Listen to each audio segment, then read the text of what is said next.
In the early 90s, Nintendo put out a request for design plans for a game that anyone could enjoy. Feeling up to the challenge, a young Masahiro Sakurai, who was just 19 at the time, came up with a simple gameplay concept and successfully pitched it to his higher ups. The game started under the name Twinkle Popo, no, I am not kidding, and development began with a simple blob character. However, during the development, Sakurai became attached to the character and decided to make it the main character. The name of the character was Popopo. I am not joking, but Nintendo was worried that Western audiences wouldn't like the name. So they asked Nintendo of America for some names that would appeal to Western audiences, and the name they chose on the list was the last name of the lawyer who defended Nintendo from being sued by Universal Studios over disputes about. Believe it or not, that happened. And the name of that lawyer was Jack Kirby, and that's the name they chose for their character, Kirby. So why is he white? Well, as most of you are well aware, Kirby is pink.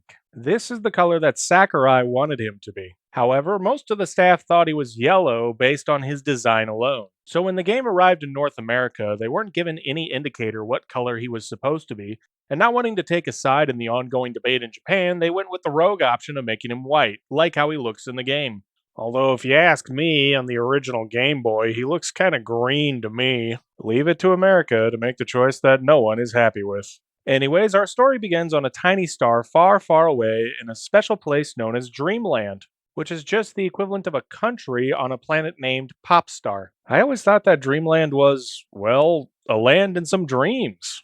Apparently, it's just a nice place. One dark night, the gluttonous King Dedede swooped down from Mount Dedede for a midnight snack. Do you think he's named after the mountain, or is the mountain named after him? Anyways, Dedede stole all of the food of Dreamland and their treasured sparkling stars as well.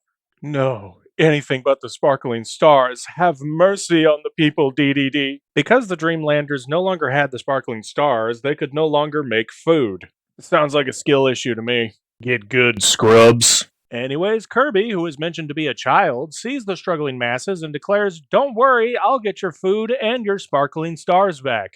And the people cheered for someone else fixing all of their problems as compared to coming up with a plan of action by themselves. So Kirby sets out to get all the food back and the sparkling stars. Kirby's Dream Land is a very short and simple game. In fact, it was one of the first games I ever beat. I hadn't even realized that I had beat the game until years later looking up information about Kirby's first ever game. There are only 5 stages in this game. 5. That's it. And a stage is an entire level. No wonder this game was on the Game Boy. The first stage is Green Greens, a lovely walk through a spring meadow summed up as a single opening level.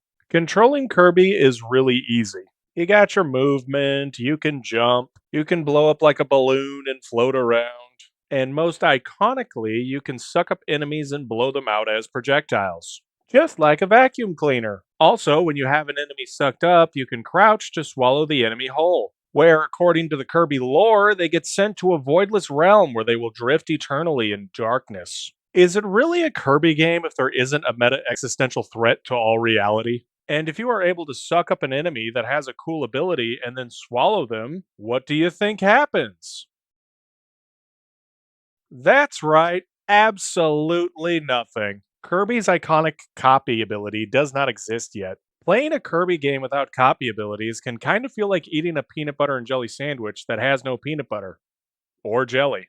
Despite this bread sandwich of a game is still pretty fun. Anyways, as we get further into Green Greens, you'll eventually reach a warp star, which brings you to the mid-boss, Poppy Bro Sr. He'll throw bombs at you. Why are you so hostile, bro? Is it because I've been spending most of my time in this game slaughtering all of your family members? Because if that's the case, I completely understand your hatred towards me. Anyways, he's a pushover, and this fight was over before I finished this explanation.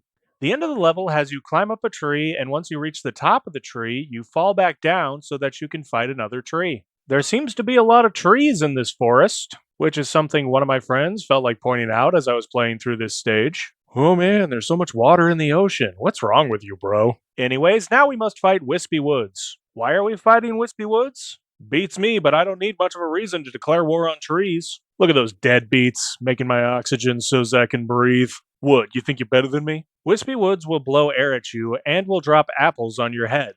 Death by Newton. I knew it would end this way. You can suck up the apples and use them as ammo against Wispy Woods.